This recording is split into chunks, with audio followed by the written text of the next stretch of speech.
If you're looking for a powerful and feature-packed home theater AV receiver, then this is one of the very few options at a very affordable budget.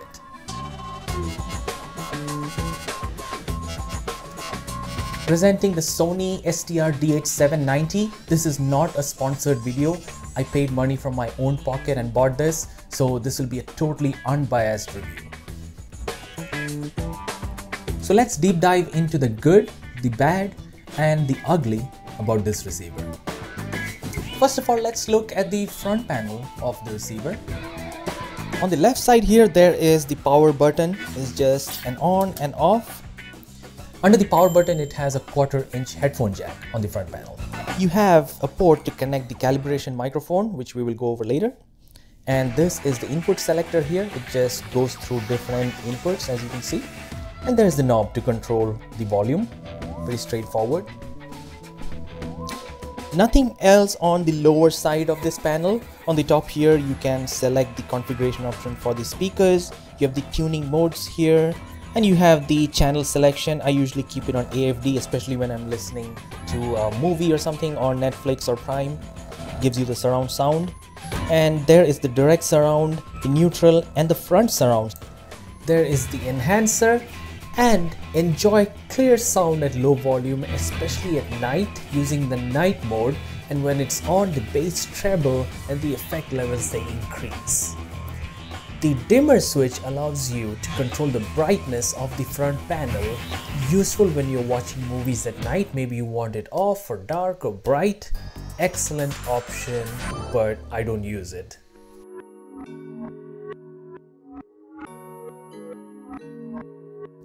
So that was the front panel. Everything on the front panel can also be controlled using this provided remote control. Now I want to get a couple of basic features out of the way.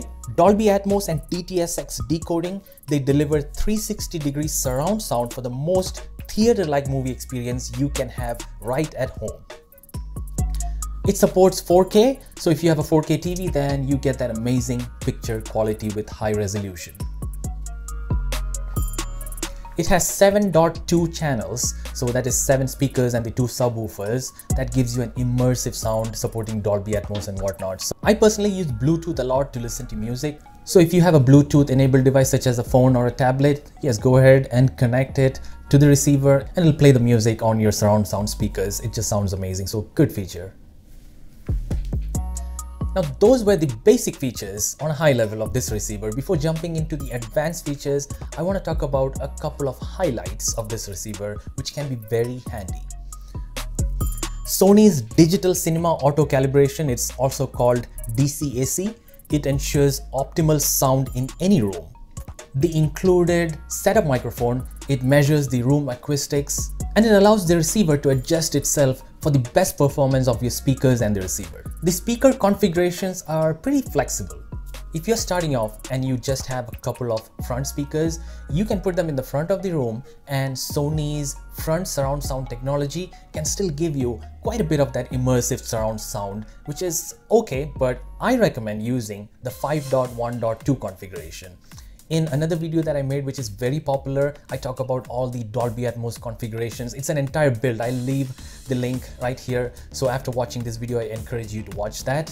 But 5.1.2 is what I would go for. That's when you can feel the rain falling down on you. The helicopter all of a sudden sounds like it's overhead. Now let's talk about the advanced features. Let's get picky. The sticker on the front says 145 watts per channel. I am not entirely sure about that. There are web sources that show me this can only give you up to 90 watts per channel at 6 ohms. Instead of getting into what websites and specs say, let's talk about what I found out when I tested these out. The best way to put it is if you have a small to medium sized home theater, then this will power it easily. Things can be better if you have a little bit more extra power, but for beginners or for intermediate home theater enthusiasts, this is more than plenty. I have 8-inch drivers on all my surround and front speakers. I have a huge center channel speaker, and the subwoofers are, of course, they have their own power but still use the 2 subwoofers, and I have had no problems in using this. I never felt the power was not enough, but I did fall in love with another receiver, which we'll talk about later in the video. Secondly, it supports Dolby and DTS surround sound decoding, so that gives you amazing audio quality and immersive 3-dimensional soundstage. S-Force Pro front surround sound lets you enjoy virtual surround sound effects using just the front two speakers. It can pass through 3D and 4K HDMI signals. That means you don't even have to power on the receiver, it can pass on that signal to a compatible device. If you're into radio, then this has 30 FM presets and it does not have an AM tuner. And next, let's look at the back panel.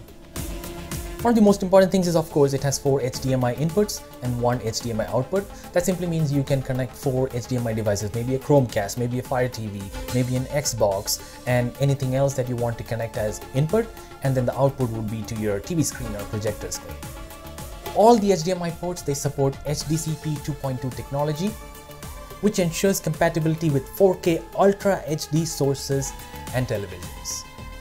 It is HDR compatible, which gives you extended picture contrast and brightness, and it also supports Dolby Vision. Talking about the digital inputs, it has 1 optical and 1 coaxial input. It also has 4 analog stereo audio inputs. It has preamps for 2 subwoofers, and 2 subwoofers makes the sound so much better in a home theater. So yes, it supports 2 subwoofers, and that is great. And then there are outputs for your 7 speakers in the 5.1.2 configuration. That again is in my Dolby Atmos popular video that I made. So please watch that to understand all the Dolby Atmos configurations. And one more point, the surround back channel outputs, they can also be used as front high or front B speakers, or to bi-amp a compatible front speaker. There is also a USB port in the rear panel that is only used as a power supply. It also has the provision to connect an antenna for FM. I think we have praised this receiver quite a bit. We talked about the good. So what is the bad and what is the ugly about this receiver? Let's talk about the bad. eARC, very important, enhanced audio return channel. Once again, it's in my very popular Dolby Atmos video, but this does not support eARC right out of the box. As soon as you get it, please update the firmware. It comes with a USB port, so you can update the firmware pretty easily. But until you do that, it does not support enhanced audio return channel, which gives you enhanced audio quality through HDMI. The second bad about this receiver is actually the price. I've seen this on Amazon for $398 consistently over the last 6 months or so, and suddenly it is $448 these days. I can tell you that this used to be $198 just 3 years back, and you can see the price history here in 2019 or so. It was around $198. The receiver has stayed the same, the design is the same, and there's no bells and whistles added to this, but the price has more than doubled. So I am a little bit confused. While other receivers that you might be able to get from Costco, there's a Yamaha RX V6A/TSR 700 review that I did, link here, that is often $398. So the price of that has remained quite consistent. This one, it's all over the place. It has almost more than doubled. It is 2.5 times. So I don't like that the price has increased significantly. And in my final verdict coming up, I'll tell you at what price point this should be a good option. And the third bad about this receiver is in fact the power. I was doing good with this receiver and I did go ahead and buy the Yamaha TSR 700 for review, and boy, as soon as I connected that receiver, I could feel the difference. This has enough power, but you can see the difference or hear the difference in audio quality as soon as you plug in a more powerful receiver. So yes, I wish there was just a little bit more power in this receiver, because it does matter in the audio quality when you listen to your speakers. Alright, and now the ugly. At $448 that they're asking for this now, they don't even have the provision in the back panel to connect banana plugs. You have to use bare wires for center, surround, and the surround back channels, which is, I'm looking for a word to describe it, which is crazy, which is not fair for that price. The front two speakers have the provision for banana plug connection, but all these other channels, it is just bare wire connections. I can tell you, I just hate it because I play around with a lot of speakers. Maybe it might not matter to some people, but if you're planning to move your receiver to dust it, or if you have to connect a new speaker, check the wiring and whatnot, you always have to take the bare wires out, and then it is a pain to connect them back. So that is a big negative in my opinion. Maybe for some of us, we'll connect it and forget it. I have done that in the past, but definitely not fair at this price. Alright, so for the final verdict, at $348, which it comes down to often, it's almost a no-brainer. And if you can get it for $298, I've seen it, as you can see in the price history, then it is absolutely a very good deal.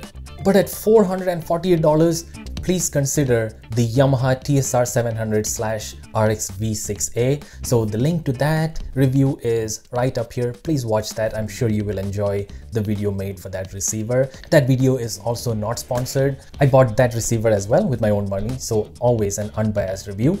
So that's it for now, and Jaguar was patiently listening to us. He was sitting somewhere right here. Yeah, right there. Thank you, Jaguar.